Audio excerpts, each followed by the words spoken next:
Lovely Ilonka by Andrew Lang. There was once a king's son who told his father that he wished to marry.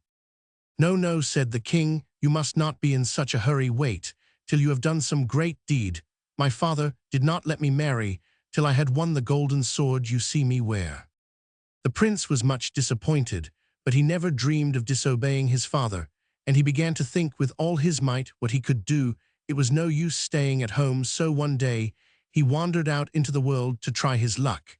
And as he walked along, he came to a little hut in which he found an old woman crouching over the fire.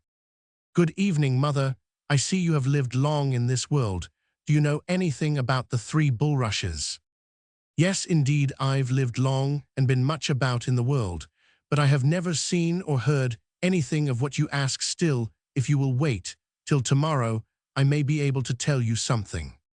Well, he waited till the morning, and quite early the old woman appeared and took out a little pipe and blew in it. And in a moment all the crows in the world were flying about her, not one was missing. Then she asked if they knew anything about the three bulrushes, but not one of them Roman. 999. The prince went on his way, and a little further on he found another hut in which lived an old man. On being questioned, the old man said he knew nothing, but begged the prince to stay overnight. And the next morning the old man called all the ravens together, but they too had nothing to tell.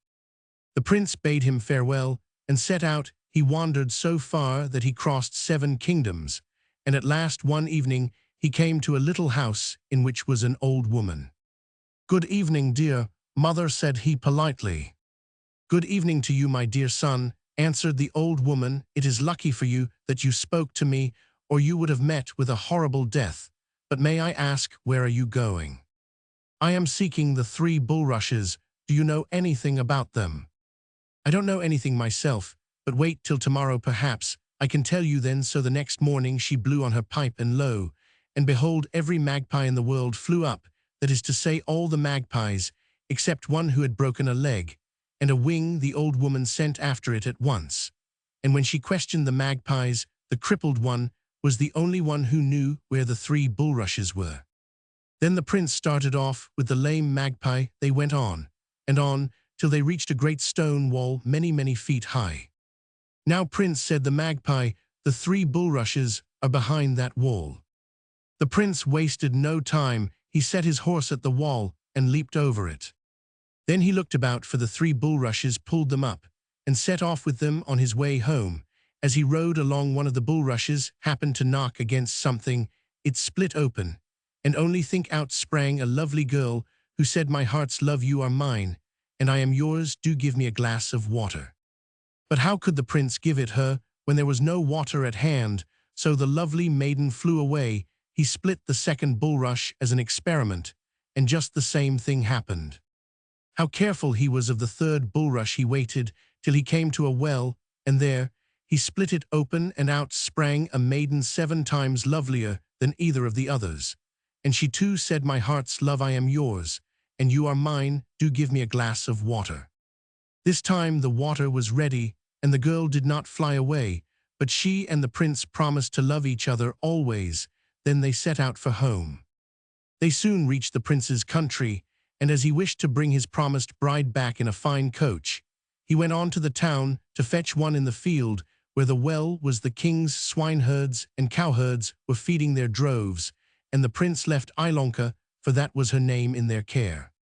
Unluckily, the chief swineherd had an ugly old daughter, and whilst the prince was away, he dressed her up in fine clothes and threw Ilonka into the well. The prince returned before long, bringing with him his father and mother, and a great train of courtiers to escort Ilonka home. But how they all stared when they saw the swineherd's ugly daughter! However, there was nothing for it but to take her home, and 2 days later the prince married her, and his father gave up the crown to him. But he had no peace. He knew very well he had been cheated, though he could not think how once he desired to have some water brought him from the well into which Ilonka had been thrown. The coachman went for it, and in the bucket he pulled up a pretty little duck, was swimming. He looked wonderingly at it, and all of a sudden it disappeared, and he found a dirty-looking girl standing near him. The girl returned with him, and managed to get a place as housemaid in the palace. Of course she was very busy all day long, but whenever she had a little spare time, she sat down to spin. Her distaff turned of itself, and her spindle span by itself, and the flax wound itself off, and however much she might use, there was always plenty left. When the queen, or rather the swineherd's daughter, heard of this, she very much wished to have the distaff, but the girl flatly refused to give it to her. However, at last, she consented on condition that she might sleep one night in the king's room. The queen was very angry and scolded her well, but as she longed to have the distaff, she consented, though she gave the king a sleeping draught at supper.